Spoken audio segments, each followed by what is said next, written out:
আপনারা এখন দেখছেন সনাতন মিডিয়া। কেন ভগবান না আসলে বাবা শাস্ত্রে বলছেন তুমি আসলেই আনন্দ হবে, নিরানন্দ দূরে যাবে। তো ভগবান যদি আমাদের এই আসরে আসে তবেই তো আনন্দ হবে। তাই আসুন আমরা রাধা মাধব কীর্তনের মাধ্যমে ভগবানকে আমরা ডেকে আনবো। জয় রাধা মাধব জয় কুঞ্জ বিহারী,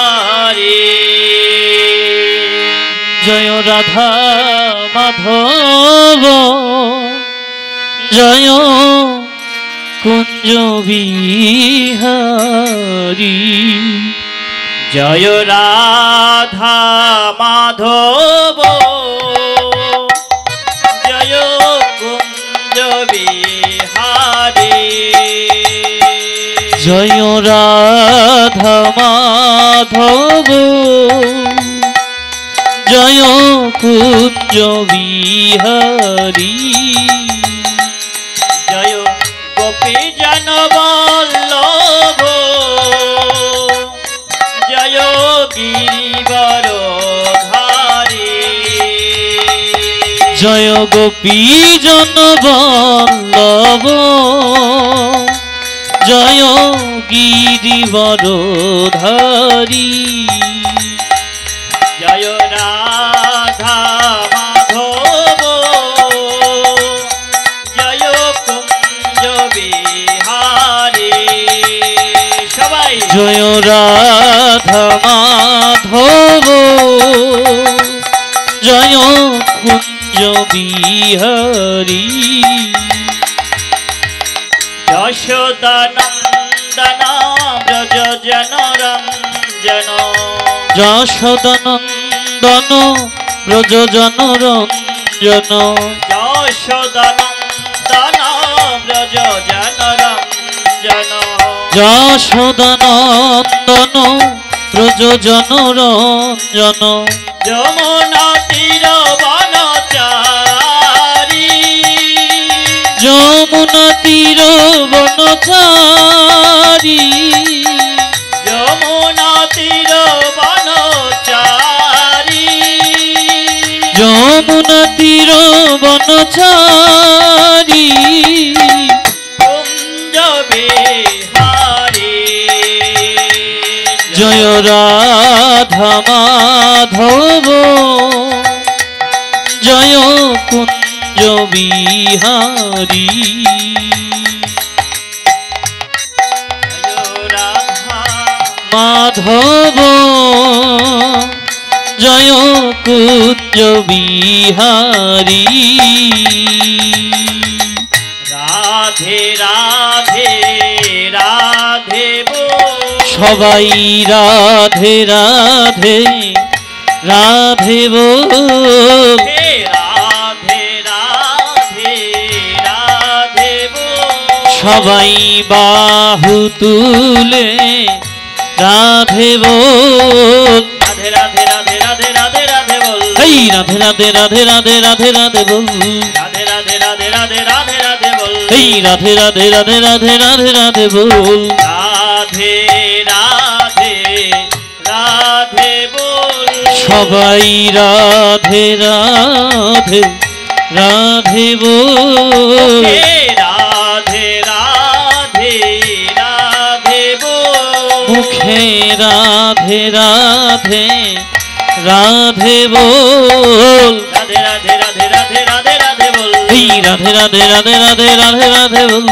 রাধে রাধে রাধে রাধে রাধে রাধে বল, রাধে রাধে রাধে রাধে রাধে রাধে বল, রাধে রাধে রাধে বল, সবাই রাধে রাধে রাধে বল, রাধে রাধে রাধে বল, সবাই রাধে রাধে রাধে জয় বল, রাধে জয় রাধে জয় রাধে জয় রাধে, জয় রাধে জয় রাধে জয় রাধে জয় রাধে, জয় রাধে জয় রাধে জয় রাধে জয় রাধে, জয় রাধে জয় রাধে জয় রাধে জয় রাধে রাধা মাধব কি কুঞ্জ বিহারী লাল কি জয় তাই গৌর প্রেমানন্দে হরি বল হরি বল।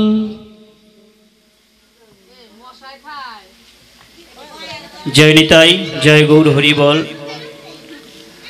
অদ্যকার আলোচনার বিষয়বস্তু আমাদের সম্মুখে উপস্থিত ভগবানের বাঙ্ময় মূর্তি অর্থাৎ শ্রীমদ্ ভাগবতম।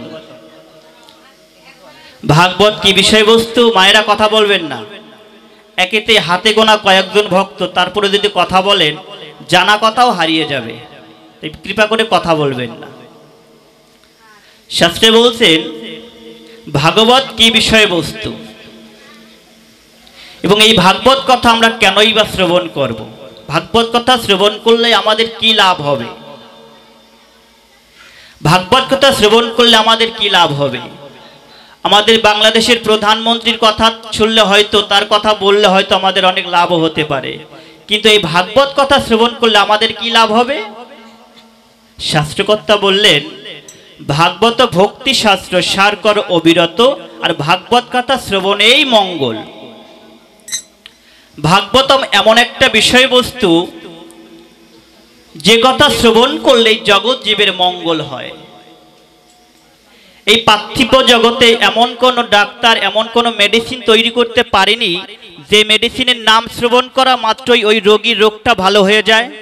আছে কিনা? নেই।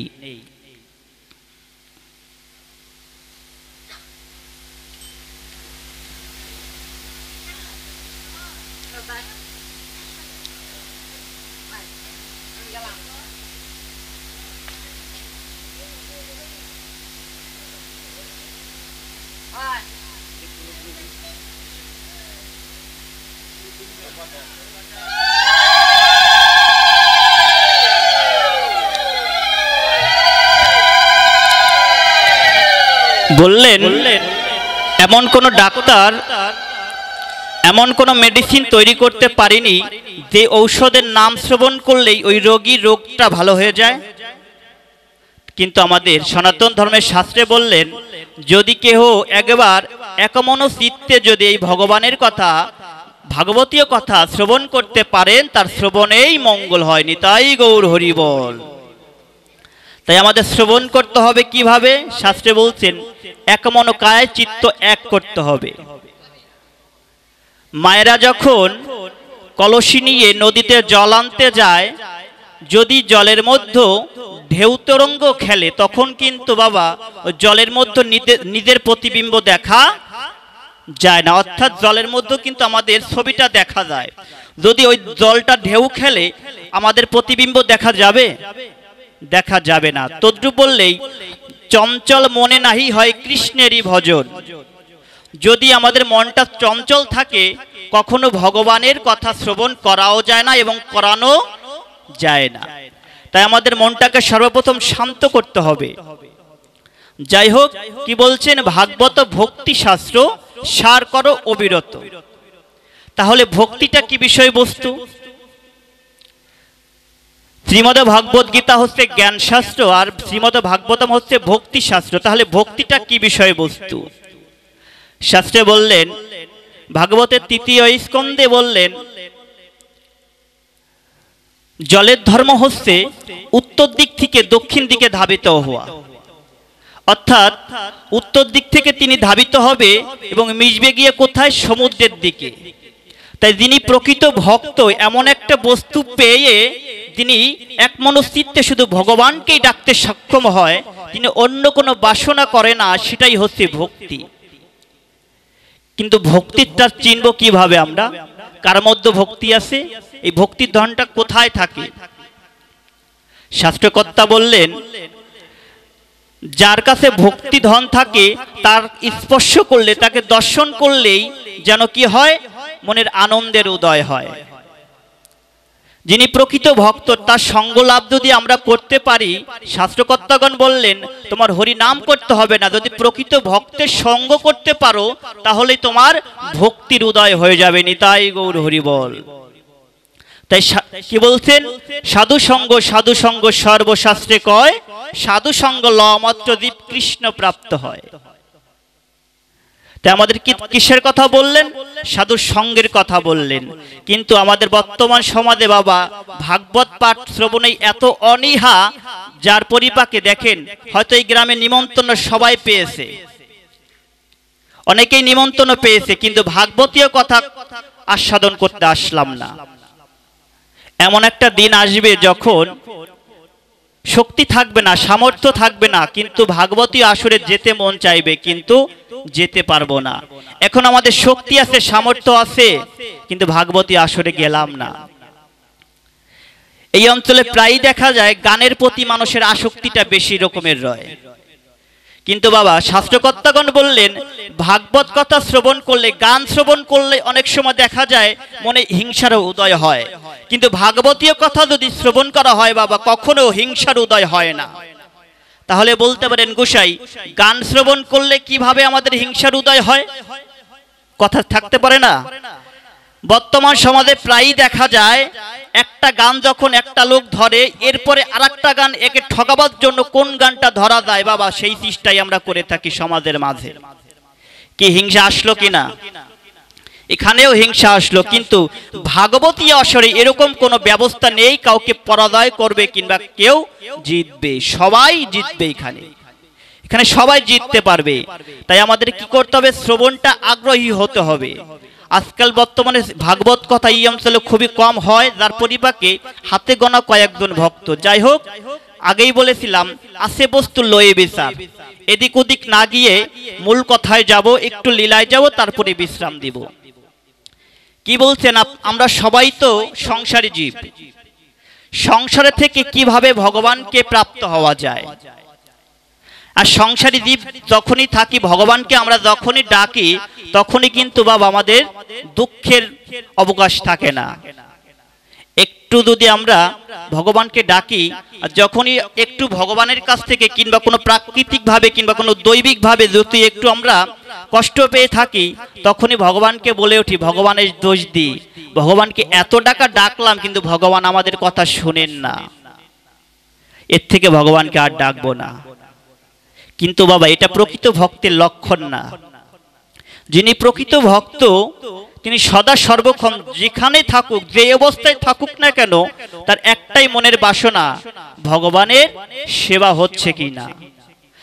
তাহার আর কোনো বাসনা থাকে না, তিনি একটা বাসনাই করেন ভগবানের সেবা হচ্ছে কিনা। তাই দেখুন আমরা এমন একটা গৌরদৌড়ে পৌঁছেছি যার পরিপাকে আমাদের কি বলছেন শাস্ত্রকর্তা? শ্রবণ করতে হবে। শ্রবণ করলে কি হয়? মঙ্গল হয়। কি কথা শ্রবণ করব? ভগবানের কথা শ্রবণ করব। ভগবানের কথা শ্রবণ করলেই আপনি যেভাবেই শ্রবণ করেন না কেন আপনার মঙ্গল হবেই হইবে। তাই আসুন আমরা ভগবানের কথা শ্রবণ করব একটু লীলার মধ্যে। আমরা তো সবাই কলিহত জীব এবং সংসারী জীব, কিন্তু এই কলিযুগে বসবাস করে সংসারের মধ্যে থেকে সবাই তো আমরা কলির মায়ায় আবদ্ধ, কিন্তু এই মায়া থেকে আমরা কিভাবে মুক্ত পেতে পারি? সংসারের থেকে। ভগবান যখন এই বিশ্ব ব্রহ্মাণ্ড সৃষ্টি করেন তখন কিন্তু বাবা মায়া নামক একটা জাল বিস্তার করে রাখলেন। আমরা যত পৃথিবীর যত জীব আছি কিনা সবাই কিন্তু মায়ায় আবদ্ধ, কি মায়া থেকে মায়া রহিত হতে পারি না। কেননা ভগবান যখন পৃথিবী সৃষ্টি করলেন তখন মায়া দ্বারা সবাইকে আবৃত করে রাখলেন। তাহলে কি মায়া থাকতে ভগবানকে লাভ করতে পারবো না আমরা? বলছেন মায়া কাটে একমাত্র কৃষ্ণ কথায়, ভক্ত সঙ্গেই শুধু মায়া কাটা যায়। কিভাবে? পার্থিব জগতে উদাহরণ দিলেন বৈষ্ণবকর্তা। পার্থিব জগতে যদি কেউ নদীতে মাছ ধরতে যায়, আপনাদের এই অঞ্চলে খেপলা জাল অনেকেই দেখা যায়। যখন নদীতে মাছ ধরতে যায় বাবা, খেপলা জাল কিন্তু চারদিকে ছড়িয়ে দেওয়া হয়। ওই খেপলা জালের ভিতরে যত মাছ থাকে সব মাছ কিন্তু জালের মধ্যে আটকা পড়ে। বলেন তো কোন মাছগুলো আটকা পড়ে না? ওই জেলের পায়ের কাছে যে মাছগুলো থাকে বাবা, সে মাছগুলো কিন্তু ওই জালের মধ্যে আটকা পড়ে না। তাই আমাদের বৈষ্ণব কর্তা বললেন যদি এই সংসারে কেহ সদ্গুরুর চরণে আশ্রয় গ্রহণ করতে পারে, ভগবানের চরণে আশ্রয় গ্রহণ করতে পারে এবং এই সাধু সঙ্গে আশ্রয় গ্রহণ করতে পারে, সে কখনোই এই মায়ায় আবদ্ধ হতে পারবে না। নিতাই গৌর হরি বল। তাই আমাদের কি বললেন, সংসারে থেকে বাবা ভগবানকে লাভ করার মূল মন্ত্রটা হচ্ছে সংসারে থাকতে হবে, কিন্তু সংসারের থেকে আমাদের দিতে হবে। যেহেতু আমরা সংসারে সবাই বসবাস করছি, আমার কাছে একটা প্রাপ্ত বস্তু সংসারে পায়। পদকর্তা উদাহরণ দিলেন কিভাবে, সংসারে বসবাস করতে হলে তোমাকে পদ্মপত্রের ন্যায় হতে হবে। পদ্মপাত্রা চিনেন? পদ্মপাতা দেখবেন সরোবরের অর্থাৎ জলের উপরে কিন্তু ভেসে থাকে। পদ্মপাতাটা জলের উপরে ভেসে থাকে, কিন্তু জলের মধ্যে ডোবে না। কেন ডোবে না? কিন্তু আমার এই সুতির বস্ত্রখানা যদি আমি জলের উপরে ধরি, ওই বস্ত্রখানা কিন্তু বাবা জলের মধ্যে তলিয়ে যাবে। এখানে মহাজনগণ বললেন, সংসারে তুমি যেহেতু জন্মগ্রহণ করেছো, তাই তোমার সংসারের প্রতি একটা দায়িত্ব আছে। সংসারকে তুমি দিতে থাকো। সংসার থেকে যদি তুমি কিছু নিতে যাও, তুমি ওই সুতির বস্ত্রের মতন, অর্থাৎ সুতির বস্ত্র কেন জলের মধ্যে ডুবে যায়? সুতির বস্ত্র তো জলটা শোষণ করে নিজের ভিতরে নেয়, কিন্তু ওই পদ্মপাতা কিন্তু বাবা ওই জলটা নিজের ভিতরে নিতে পারে না, যার পরিপাকে তিনি ভেসে থাকে, আর এই সুতির বস্ত্রখানা জলের মধ্যে ডুবে যায়। তাই পদকর্তা বললেন, সংসারের থেকে যদি তুমি এই কলিযুগে বসবাস করছো, কলিযুগে সহজে ভগবানকে প্রাপ্ত হওয়া সম্ভব নয়, কিন্তু সব থেকে সহজ ভজন হচ্ছে কলিযুগের ভজন। মহাপ্রভু যে নাম আনলেন, বললেন এই নাম করলেই তুমি ভগবানকে দর্শন করতে পারবে। কিন্তু বাবা কলি এমন একটা বিষয়বস্তু, কলি আলাদা, যুগ আলাদা। আমরা বসবাস করছি যে সময় অর্থে, সেটা হচ্ছে একটা যুগ, কিন্তু কলি একজন ব্যক্তি বিশেষ। কলিযুগে ভগবানকে কিন্তু এই কলি ভগবানকে পর্যন্ত পিছ ছাড়ে নাই, কিন্তু আমাদের পিছ কিভাবে কলি ছাড়বে? কিন্তু কলির কবলে যতক্ষণ থাকবো বাবা, ওই সুতির বস্ত্রের ন্যায় আমরা কিন্তু ডুবে যাব। কিন্তু আমাদের কলি থেকে সম্পূর্ণভাবে দূরে থাকতে হবে। কলির ধর্মটা কি? কলির ধর্মটা কি? কলির ধর্মটা হচ্ছে মানুষকে বিপদগামী করা, ভগবত বিমুখ করা। কেন করলেন? দেখুন, ভগবানকেও পূর্বে বলেছিলাম, ভগবানকে কিন্তু এই কলি একদিন ছাড়েনি। কিভাবে? একদিন যখন পরমপুরুষ ভগবান শ্রীকৃষ্ণ যুধিষ্ঠির মহারাজকে বললেন, মহারাজ আমার একটা প্রিয় ভক্তের বাড়িতে যাব, আপনি কি যাবেন আমার সঙ্গে? যুধিষ্ঠির বললেন, ভগবান আপনার সঙ্গে ভক্তের বাড়িতে যাব, এটা আমার সৌভাগ্য, এটা তো আমার সৌভাগ্য, চলেন কোথায় যাব? এর পূর্বে যে লীলাটা ছিল বলি মহারাজের লীলা, বলি মহারাজকে ভগবান যখন ছল করে সবকিছু তার কাছ থেকে হরণ করে নিয়ে যায়, ভগবান তখন কথা দিয়েছিলেন বলি মহারাজকে, প্রতিদিন তোমাকে একবার আমি দর্শন দিব,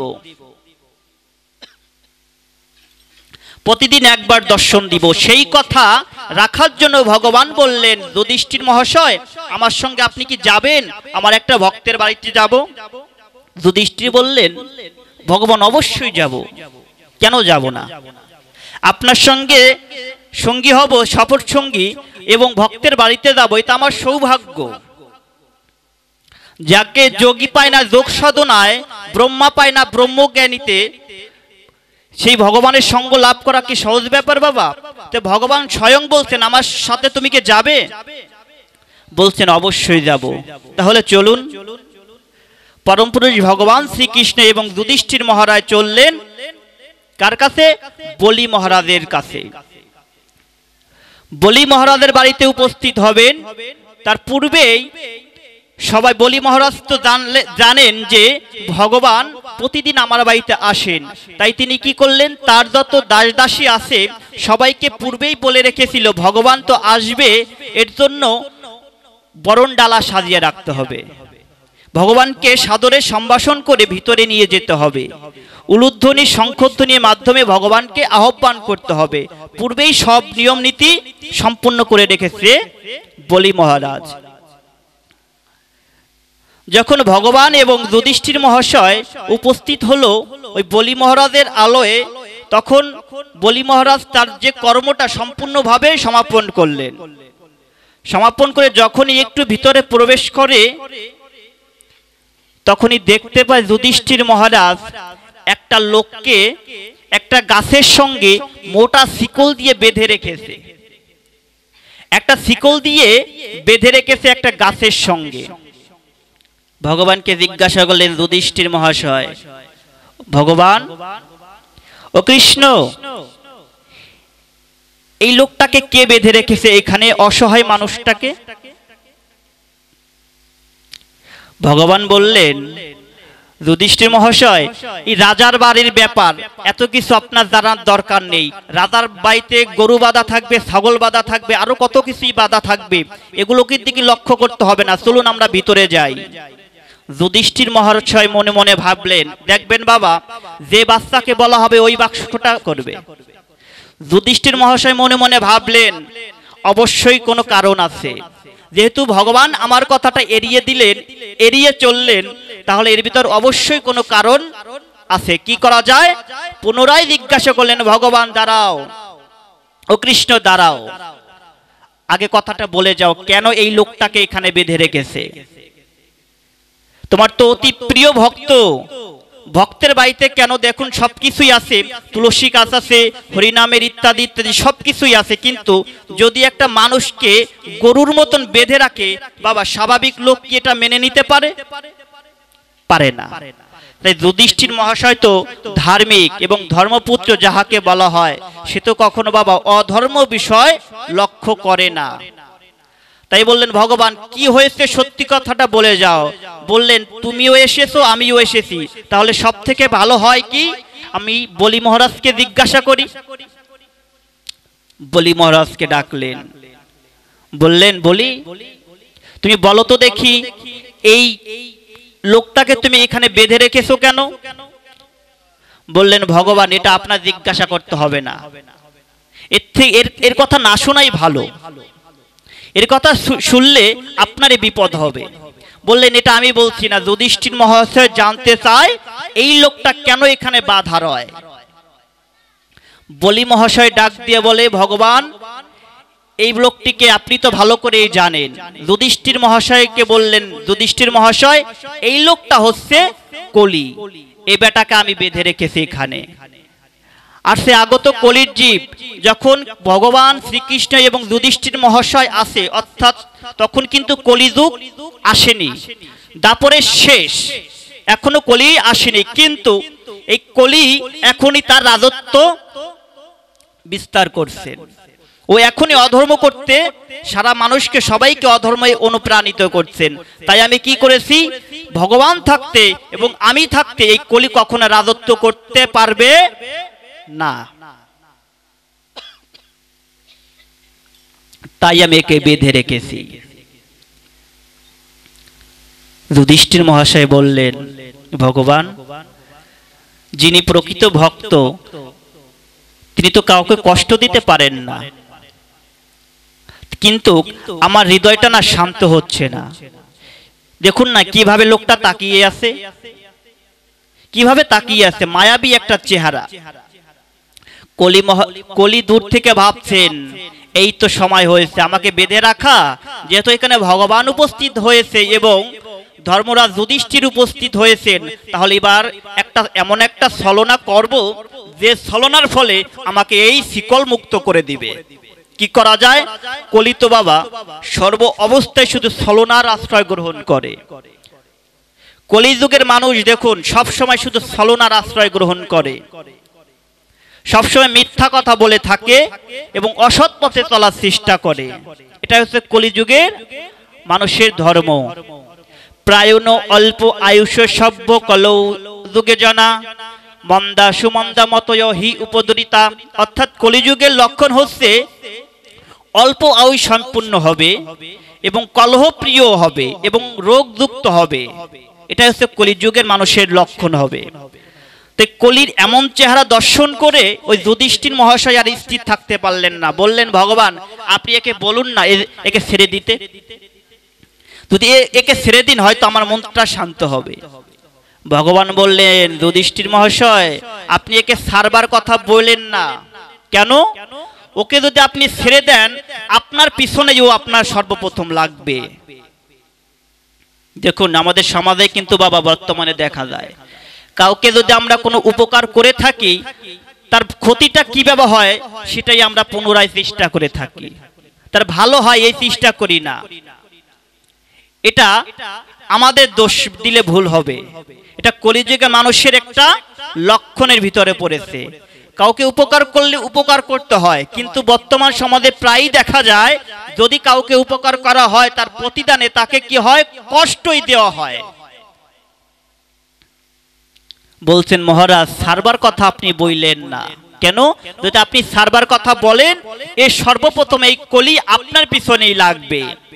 বললেন লাগে লাগুক, আপনি বলেন একে যেন মহারাজ ছেড়ে দেয়, একে ছেড়ে দিলে আমার মনটা শান্ত হবে।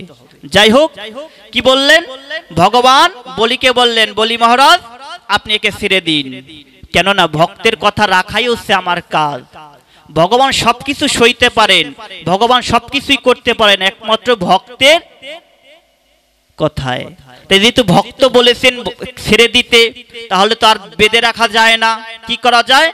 বলি মহারাজ বললেন এ কিন্তু আপনাদের পিছনেও লাগবে, ভগবান আপনার পিছনেও ছাড়বে না এ, তাহলে যাই হোক কি করা যায়, একে ছেড়ে দিন। বলি মহারাজ শিকল মুক্ত করে দিলেন কলিকে।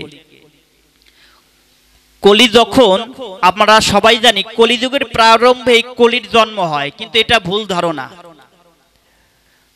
কলিযুগে কলির জন্ম হয় সত্যযুগ থেকে। কলিকে যখন সৃষ্টি করা হয় সত্যযুগ থেকে সৃষ্টি করা হয়েছিল, কিন্তু সত্যযুগে তার আধিপত্য বিস্তার করবার কিন্তু কোনো সুযোগ ছিল না, কেননা সত্যযুগের 4 ভাগই ধর্ম ছিল, যার জন্য তার আধিপত্য তিনি বিস্তার করতে পারেন নাই। কি করলেন? যখনই শিকল মুক্ত করে দিলেন ভগবানের কানে কানে বলে গেলেন কলি ভগবান তোমাকেও আমি দেখে নিব। যুধিষ্ঠির মহাশয় বললেন ভগবান ও কৃষ্ণ ওই তোমার কানে কানে কি বলে গেল কলি? বললেন আবার আমাকে দেখে নিবে। অবশ্যই তো তোমাকে দেখেই নিবে, কেননা এর শিকল তুমি মুক্ত করে দিলে পুনরায় হয়তো তোমাকে ধন্যবাদ জানাবার জন্যই তোমার সাথে দেখা করবে। বললেন মহাশয় এ কি ধন্যবাদ জানাবে একটু পরেই আপনি টের পাবেন, এ বেটা হচ্ছে কলি, এটা হচ্ছে কলি। কি করা যায়? বলি মহারাজের আতিথ্য গ্রহণ করে ভগবান এবং ভক্ত কি করলেন, প্রসাদ পেলেন এবং ওখান থেকে চলে আসলেন। বাবা আজকে কিন্তু অনেক রোদ উঠেছিল নাকি, রোদ উঠছিল নাকি? রোদের ভিতরে যদি কেউ অনেকটা পথ পাড়ি দেয় হেঁটে, হাঁটার পরে যদি কেউ একটু আমাদের শরীরটা কি চায়, একটা বিশ্রাম চায় না? বিশ্রাম চায়। তাই যখন ভগবান এবং যুধিষ্ঠির ওই প্রসাদ পেয়ে হাঁটতে লাগলেন, হাঁটতে হাঁটতে যুধিষ্ঠির মহাশয় বললেন ভগবান অনেকটা পথ তো হেঁটে আসলাম, এখন একটু বিশ্রাম নেওয়া যাক। তাহলে একটু বিশ্রাম নেওয়া যাক। তাহলে কোথায় বিশ্রাম নেওয়া যায়? সব থেকে কোন গাছের নিচটা শীতল বেশি বলেন তো? বট বৃক্ষ। ওই তো অদূরে একটা বট বৃক্ষ দেখা যায়, ওই বট বৃক্ষের নিচে আমরা একটু ঠান্ডা হব গিয়ে। বেশ, ভগবান বললেন মহারাজ ওই বট বৃক্ষের নিচে আপনি যাবেন না, ওখানে আপনি ঠান্ডা হবেন না, আপনি বাবলা গাছের নিচে চলেন, একটু ঠান্ডা হবেন। যুধিষ্ঠির মহাশয় বললেন ভগবান কৃষ্ণ তোমার কথায় প্রতিটা কথাই একটু কিরকম যেন লাগে, কেন? বাবলা গাছের নিচে কি তো গরম থাকে, এখানে তো ঠান্ডা থাকে না, ঠান্ডা থাকে বট গাছের নিচে। বলছেন তাহলে তুমি যা বলবা তাই শুনবো, চলো। মহারাজ এবং ভগবান কি করলেন, বট গাছের নিচে গিয়ে যখনই বসলেন উপর থেকে বাবা বৃষ্টির মতন তাদের দুজনের গাও ভিজে গেলেন। যুধিষ্ঠির মহাশয় বললেন ও ভগবান চারপাশে তো রোদ দেখি, এই বট গাছের নিচে আমাদের মাথায় জল পড়লো, এটার কারণ কি?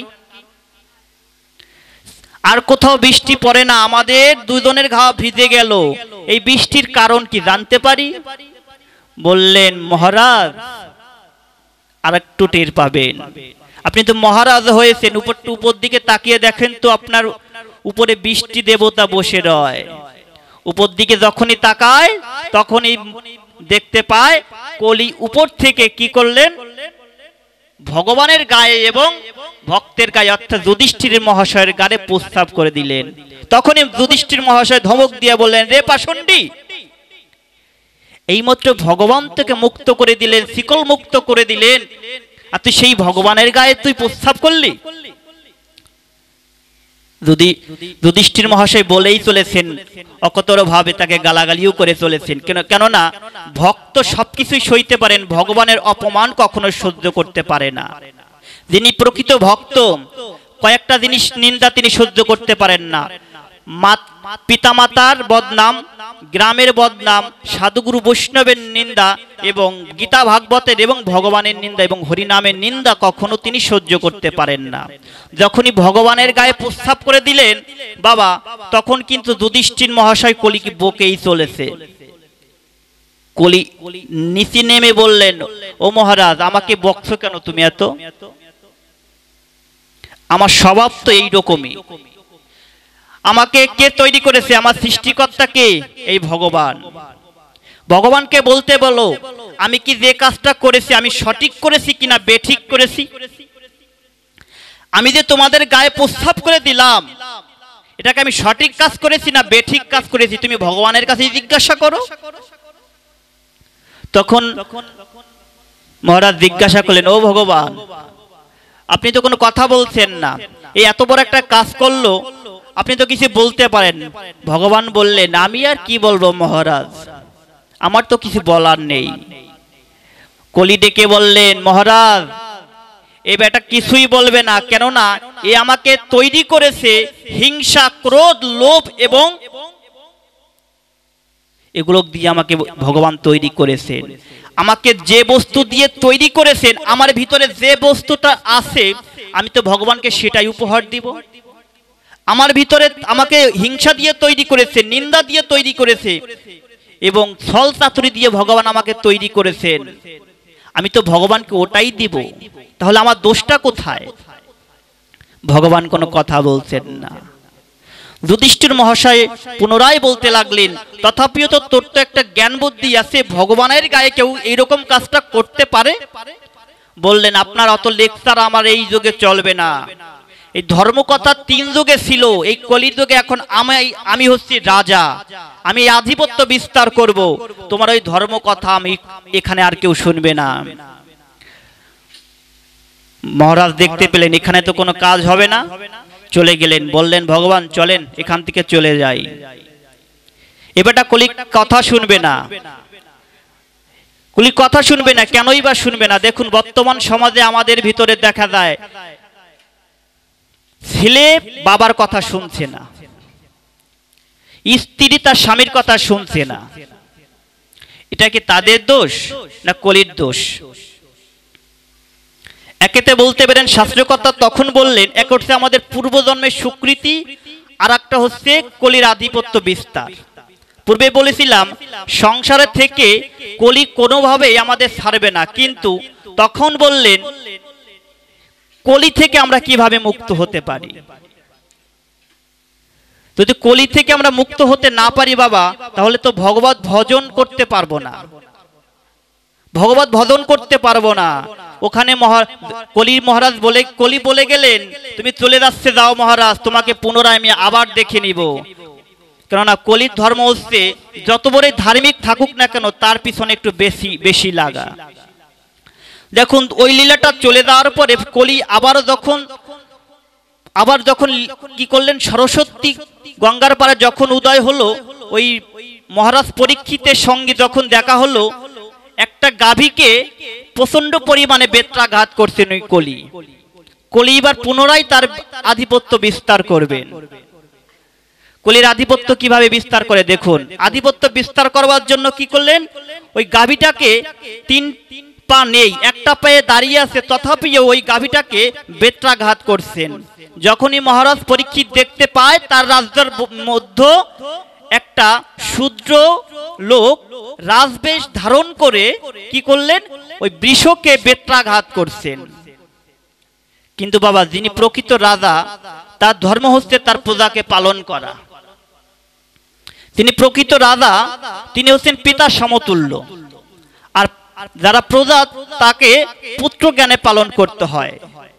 যদি কোনো রাজা সঠিকভাবে ধর্ম পালন করতে নাও পারে, সে যদি একনিষ্ঠভাবে রাজ্য পরিচালনা করে এবং রাজ্য থেকে যে বস্তু অর্থাৎ কোনো মুনি ঋষি যদি সঠিকভাবে সাধন ভজন করতে পারে, কোনো উপদ্রব কোনো শয়তানের হাত থেকে যদি সঠিকভাবে সাধন ভজন করতে পারে, ওই সাধনার এক অংশ ওই রাজা প্রাপ্ত হয়ে থাকেন।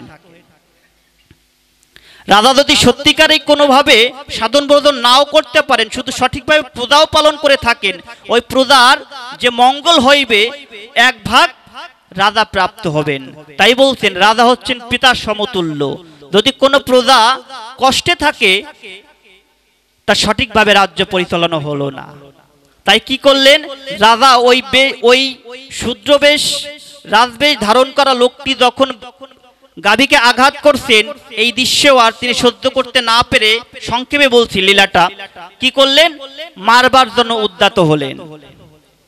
যখনই মারবার জন্য উদ্যত হলেন, তখন কলি মহারাজ পুনরায় ভাবলেন, এর পূর্বে যুধিষ্ঠির মহারাজের সম্মুখে যখন আমাকে বেঁধে রেখেছিল বলি মহারাজ, ভগবানের সম্মুখে এবং যুধিষ্ঠির মহারাজের সম্মুখে আমি একটা ছল করে কি করলাম, মুক্ত পেলাম। এবার তোমার সম্মুখে আমি একটা ছল করব, তোমার হাত থেকে আমি মুক্ত পাবো। কলি সব জায়গায় কিন্তু আধিপত্য বিস্তার করতে পারে বাবা, ভক্তের কাছে কিন্তু কোন আধিপত্য বিস্তার করতে পারে না। কি করলেন, যখনই মারতে উদ্যত হলেন বাবা, কিন্তু যখনই শরণাগত হয়ে গেলেন, পায়ে পড়লেন কলি মহারাজ, পা জড়িয়ে ধরলেন, মহারাজ আমার ভুল হয়ে গেছে, আমার ভুল হয়েছে, আপনি আমাকে ক্ষমা করুন।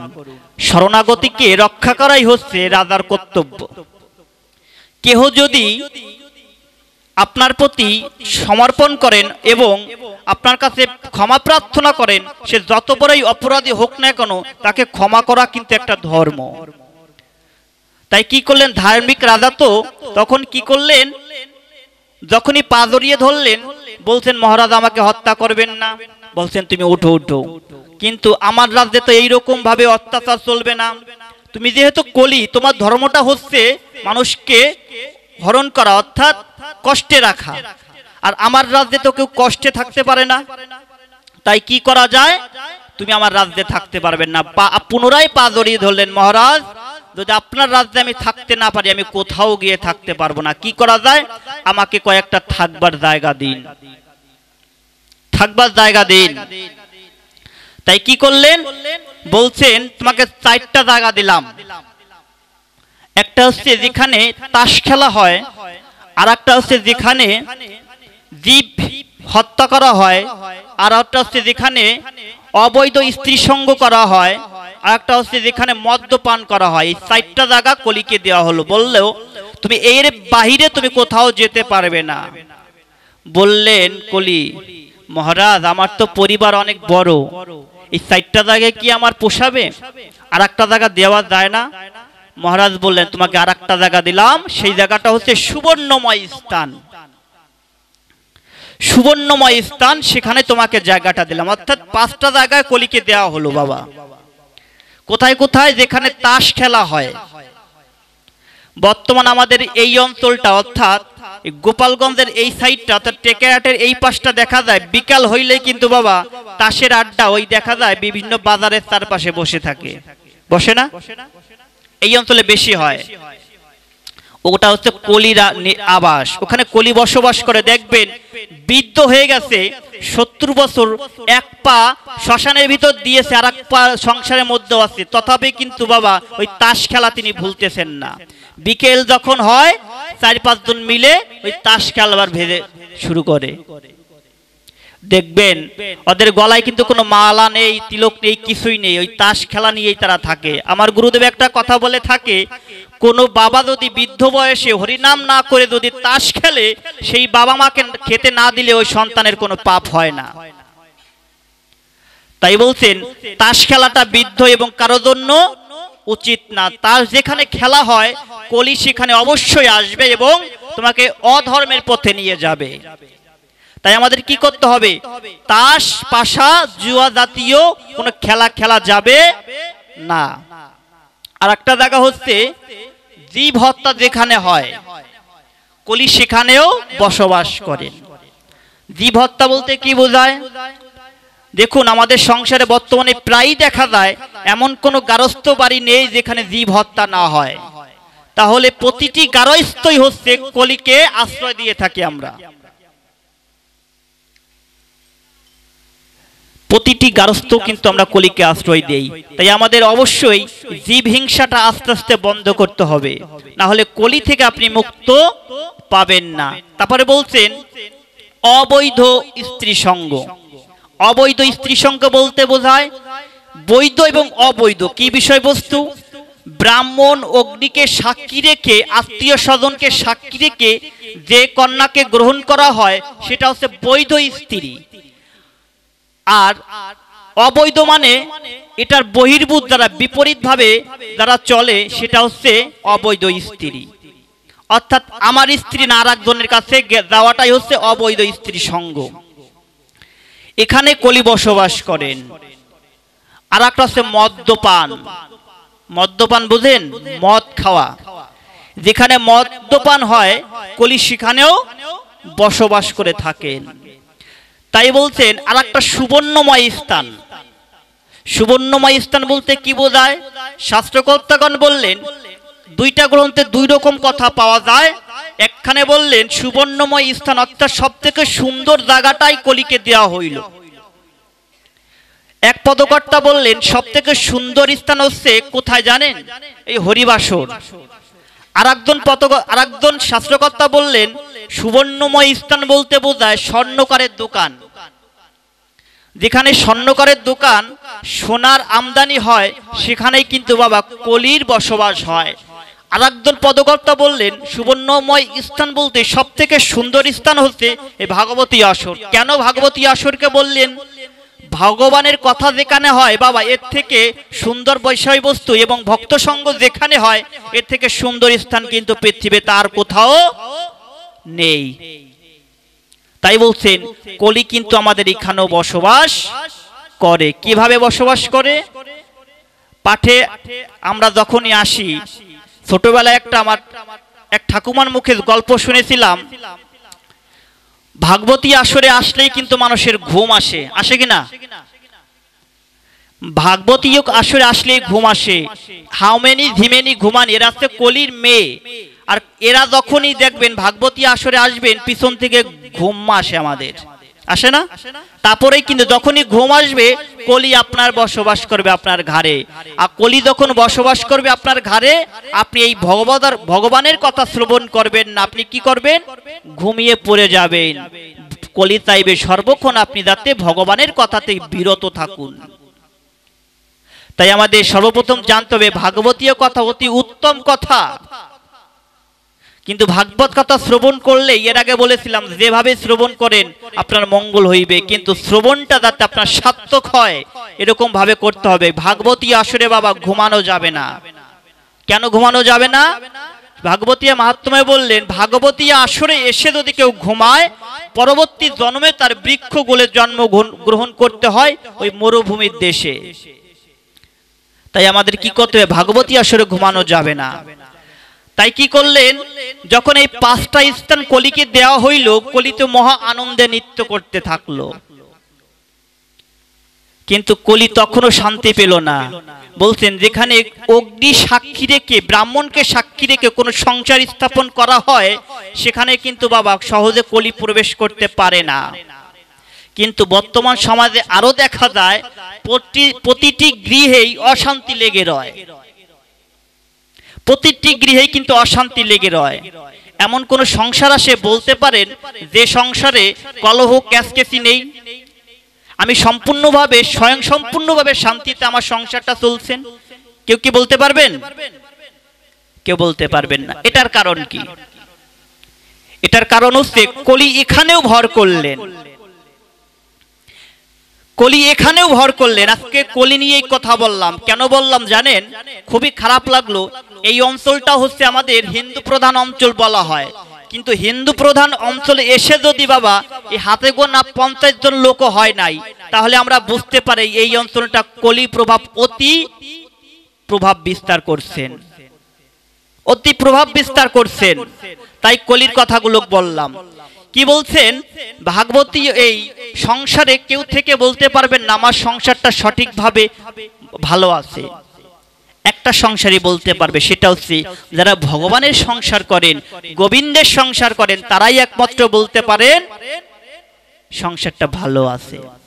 কিন্তু আপনি বলতে পারবেন আপনার সংসারে কেন এত কলহ ক্যাসকেসি? বাবা মা দেখে ছেলেকে বিবাহ দিল, দুপক্ষ দেখে ছেলেমেয়ের বিবাহ দিল, কিন্তু ওই সংসারে কেন কলহ ক্যাসকেসির উদয় হয়? চিত্রভানু নামে একটা রাজা ছিল। এই রাজার কাহিনী থেকেই কলি সংসারে প্রবেশ করলো। এর পূর্বে কিন্তু কলি সংসারে প্রবেশ করতো না। একবার একটা রাজা ঘোষণা করলো তার মেয়েকে বিবাহ দিবে।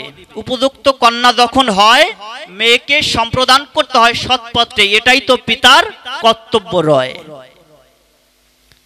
পিতার কর্তব্য কি? মেয়ে যখন উপযুক্ত হয় সৎপাত্রে দান করাটাই হচ্ছে পিতার কর্তব্য। তাই কি করলেন? ওই রাজা ঘোষণা করে দিলেন যে আমার মেয়েকে বিবাহ দিব, এর জন্য স্বয়ংবর সভার আয়োজন করা হবে। কিন্তু বাবা এই খবরটা যখন চারিদিকে ছড়িয়ে পড়লো, পূর্বে আরেকটু কথা রয়ে গেছে। এই মেয়েটি যখন ছোট ছিল তখন তার মা বললেন তুমি ছোটবেলা থেকেই ভগবানকে তুমি ডাকতে থাকবে। কেন? ওই মেয়েটা জিজ্ঞাসা করলো মা ভগবানকে ডাকলে কি হয়? বলছেন মা যদি ভগবানকে ডাকো না, তোমার যদি কোনোদিনও ভালো একটা সংসার পাও, ওই সংসারে আরো উন্নত হবে। তাই ছোটবেলা থেকেই আমাদের কি বলছেন, ভগবত শিক্ষা হচ্ছে আমাদের ছোটবেলা থেকে। রামকৃষ্ণ পরমহংসদেব তার কথামৃত গ্রন্থে একটা কথা বলছিলেন, ছোটবেলা যখন শিশু থাকে তখনই তাদের শিক্ষা দিতে হয়। কিসের সাথে তুলনা করলেন? সরিষার পোটলার মতন। সরিষা যখন পোটলার মধ্যে থাকে তখন কিন্তু আপনি যা ইচ্ছা তাই করতে পারেন, যেখানে মনে হয় সেটাই রাখতে পারেন। কিন্তু বাবা পোটলা থেকে যদি সরিষা একবার ছড়িয়ে পড়ে, ওই সরিষাকে সহজেই আপনি এক জায়গায় আনতে পারবেন? আনতে পারবেন না। তাই বললেন রামকৃষ্ণ পরমহংসদেব, ছেলে যখন ছোট থাকে তখনই তাকে যেভাবে আপনি গড়বেন ওই ছেলে মেয়ে সেভাবেই প্রতিষ্ঠিত হবে। তো ওই মা কি করলেন? ওই মেয়েকে শিক্ষা দিলেন, ভগবানকে ডাকার শিক্ষা দিলেন। ওই মেয়েটাও তদ্রূপ ভাবে মীরাবাইয়ের ন্যায় ভগবানকে নিজের স্বামী হিসাবে মেনে নিলেন।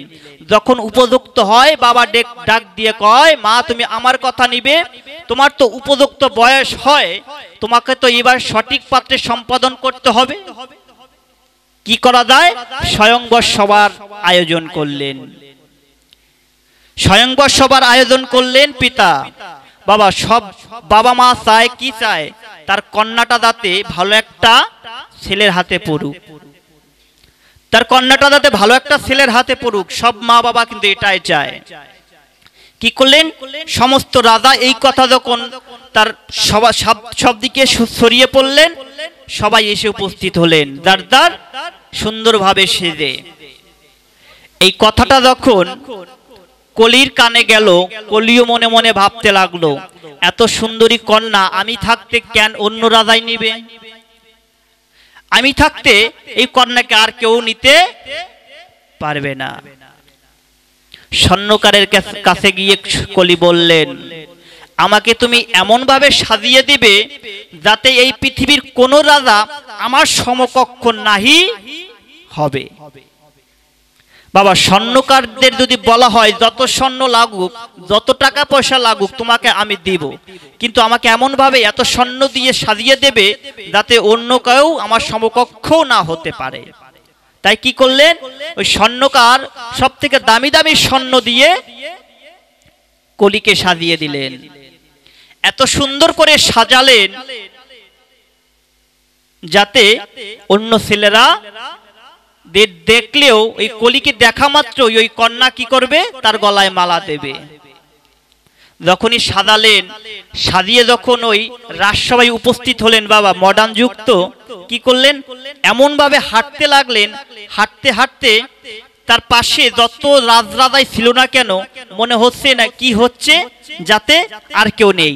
তাকে দেখা মাত্রই সব স্টাইলের উপর চলতেছেন।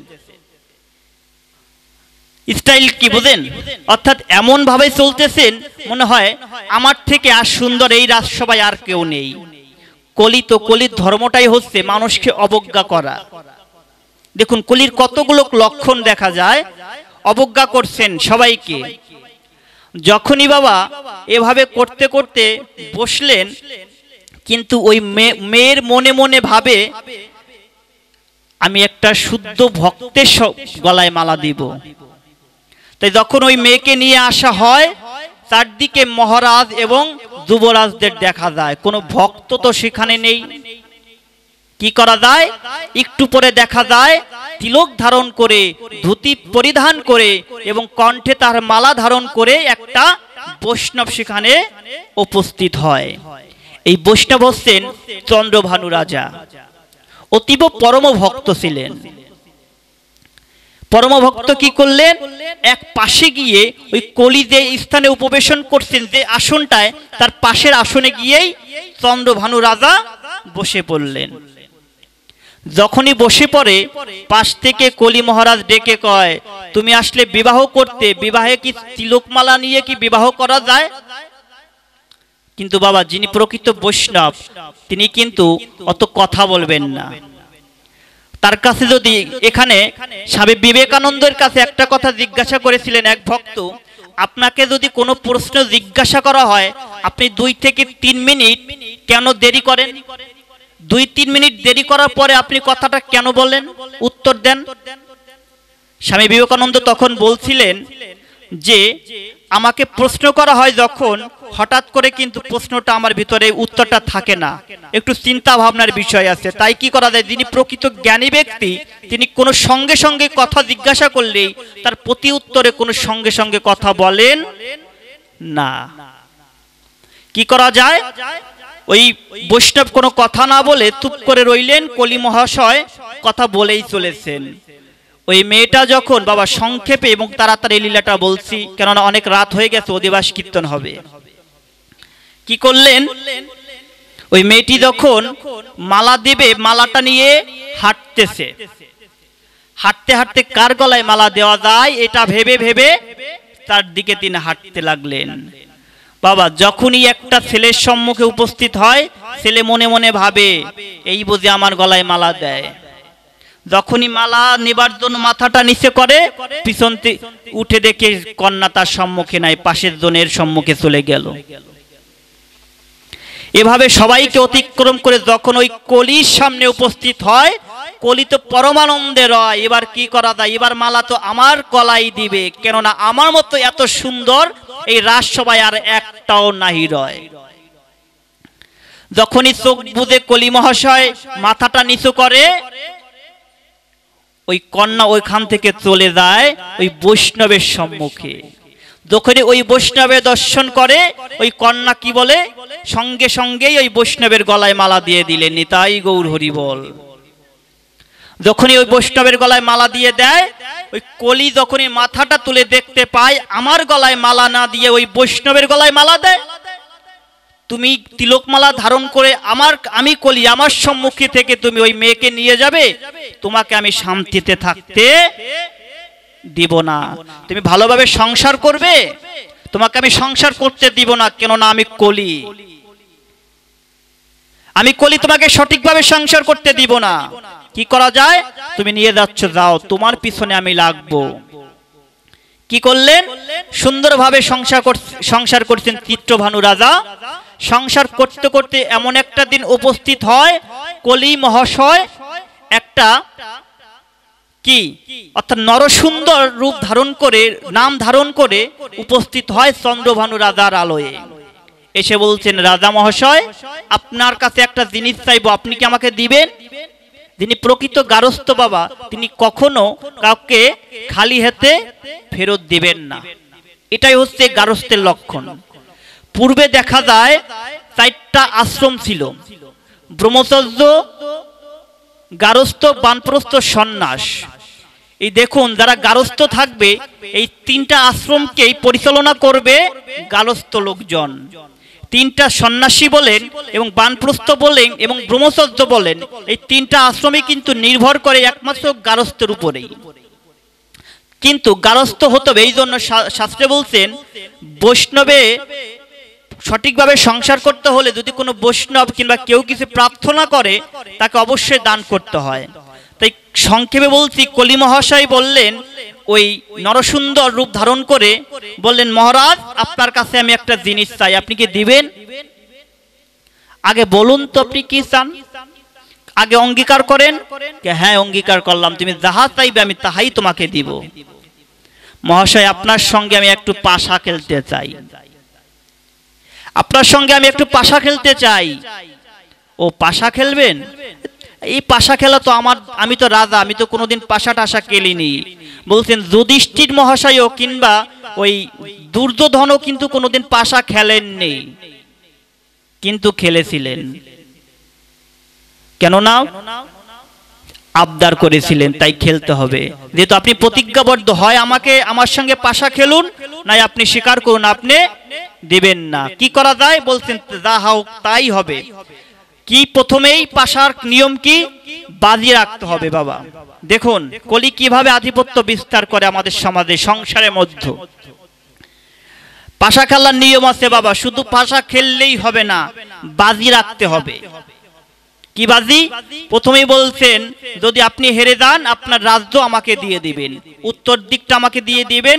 প্রথমে কি করলেন? পাশা খেললেন, উত্তর দিক হেরে গেলেন, উত্তর দিকটা দিয়ে দিলেন। তারপরে দক্ষিণ দিকটাও চলে গেলেন, পশ্চিম দিকও চলে গেলেন, চতুর্দিক তার কলি আয়ত্ত করে নিলেন। এবার কি করা যায়? এবার কি আছে? চিত্রভানু রাজা মনে মনে বলে, আমার কাছে তো আর কিছু নেই। কলি ডাক দিয়ে কয়, রাজা মহাশয়, আপনার যে স্ত্রী আছে তাকে আপনি পণ রাখেন। বলছেন, স্ত্রী দ্বারা পণ? এটা তো কোনোভাবে সম্ভব নয়। বলছেন, এই স্ত্রীর দ্বারা পণ কিন্তু যুধিষ্ঠির মহাশয় রেখেছিল। আপনি যেহেতু প্রতিজ্ঞাবদ্ধ, আমি যতক্ষণ পর্যন্ত সমর্পণ না করব আপনাকে আমার সঙ্গে পাশা খেলতেই হবে, আমার সঙ্গে পাশা খেলতে হবে। তাই কি করা যায়? রাজা তো নিরুপায় হয়ে বসে রয়, পাশা খেলতে থাকে।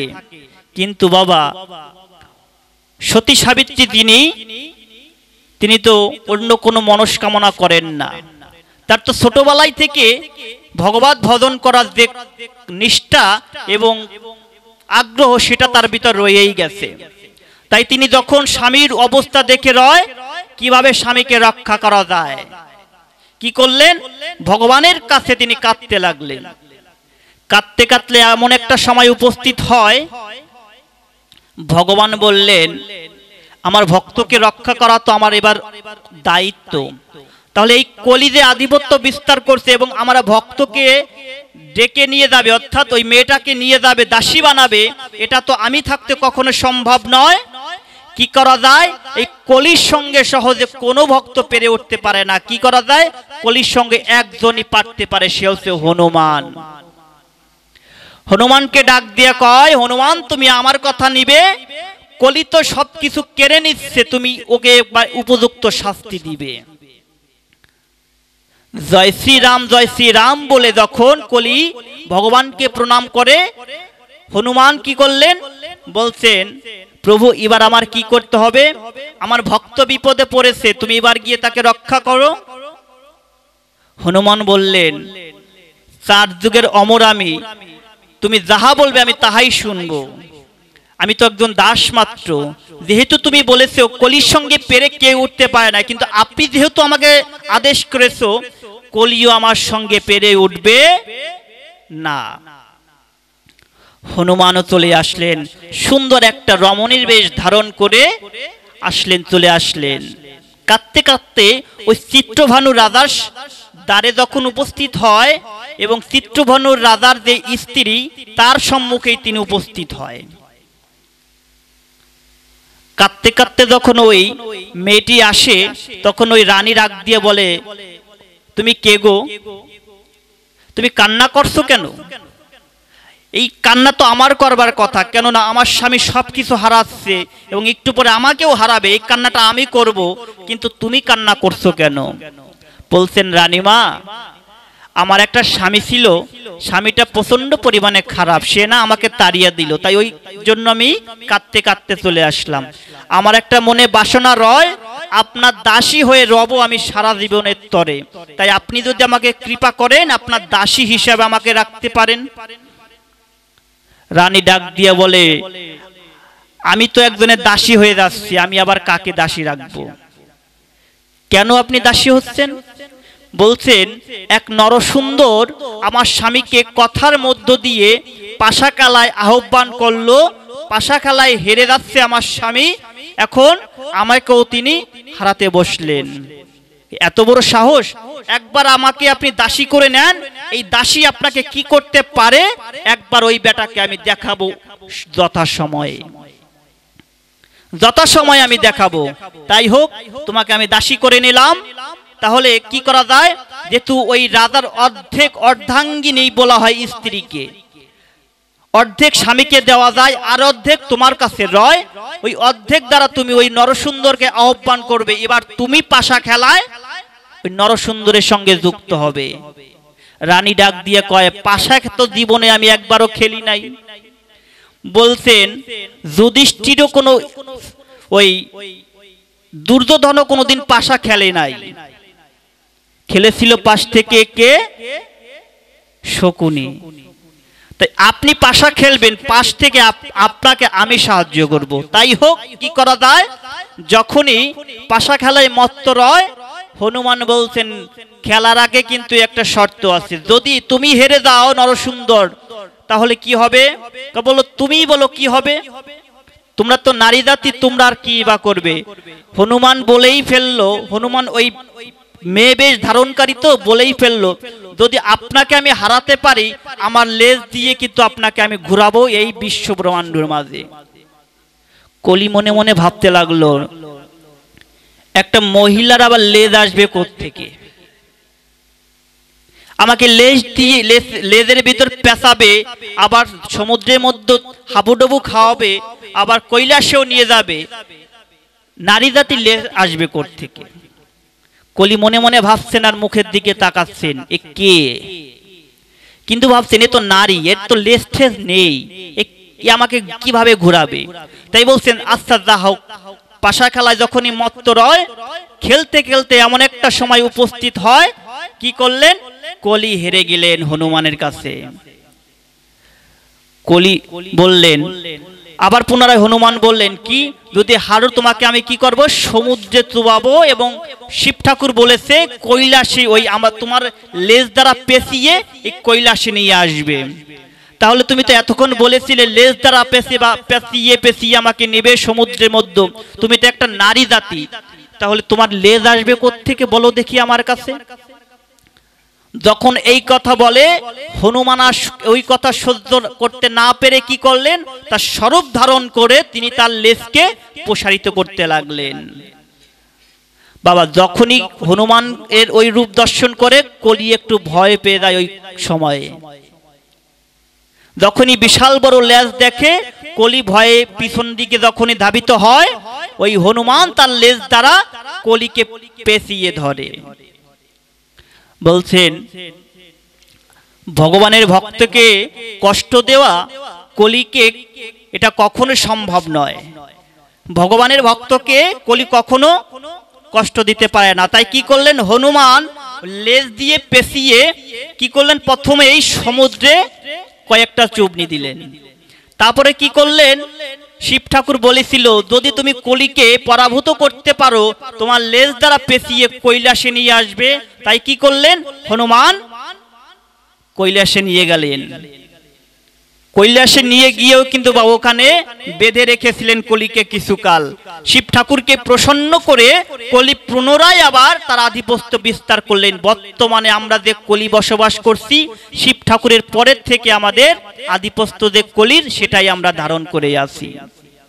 কিন্তু দেখুন, সংসারে থেকে অতি উত্তম হচ্ছে, সংসারে থেকে ভগবানকে অতি সহজে লাভ করা যায়। তাই শাস্ত্রকথা বলছেন সংসার ধর্ম অতি উত্তম ধর্ম, কিন্তু সংসারটা যদি আপনি গোবিন্দের সংসার করতে পারেন, কলি আপনাকে কখনো আক্রমণ করতে পারবে না। তাই কি করলেন? যখন হেরে গেলেন এবং সব সম্পূর্ণ রাজত্ব চিত্রভানু রাজা পেয়ে গেলেন এবং তাদের পুনরায় আনন্দের সংসার হয়ে গেলেন এবং তাদের গোবিন্দ সংসার হয়ে গেলেন। নিতাই গৌর হরি বল বলে। তাই আমাদেরও সংসার করতে হবে, ভগবানকে সঙ্গে রাখতে হবে, ভগবানকে মনে করতে হবে আমাদের সংসারের একটা সদস্য। যদি এটা না ভাবেন, যদি আপনি প্রভু বলে ওই মাথার নিচে ছোট একটা আসন দিয়ে মাকড়সার জাল পেঁচিয়ে যদি রেখে দেন, দিনের বার একবার চিনি বাতাসে দিলেও পারেন, না দিলেও পারেন, এটা আপনার সংসার হলো না, ওটা শ্মশান সমতুল্য। শাস্ত্রে বলতেন যে সংসারে ভগবানের পূজা অর্চনা হয় না ওটা হচ্ছে শ্মশান সমদৃশ্য। তাই আমাদের সংসারে থাকতে হবে, সংসারে থেকে ভগবানের ভজন করতে হবে, সঠিকভাবে ভজন করতে হবে। যাই হোক, আর এই আলোচনা দীর্ঘায়ু করব না, কেননা আমাদের 10টার পরে পাঠ শুরু হয়েছে, আর অধিবাস কীর্তন হবে, আপনারা উঠবেন না। জয় নিতাই, জয় গৌর হরি বল। আর আমার কথায় অনেক ভুল ত্রুটিও হতে পারে, আর নিজের সন্তান জ্ঞান করে এবং নিজের পুত্র জ্ঞান এবং নিজের ভাই জ্ঞান করে ক্ষমা সুন্দর দৃষ্টিতে দেখবেন। আসুন আমরা সবাই মিলে কি করি, অধিবাস কীর্তনে যোগ দিব। জয় জয় নিতাই গৌরী সীতানাথ পতি প্রেমানন্দে। মন একবার হরি হরি বল মন। মধুর ভাগবত কথা অমৃত লোহরি, প্রেমানন্দে বদন ভরে বলো হরি হরি। জয় জয় শ্রী গুরু বৈষ্ণব গোসাই পতি প্রেমানন্দে। মন একবার হরি বল মন। জয় নিতাই, জয় গৌর হরি বল।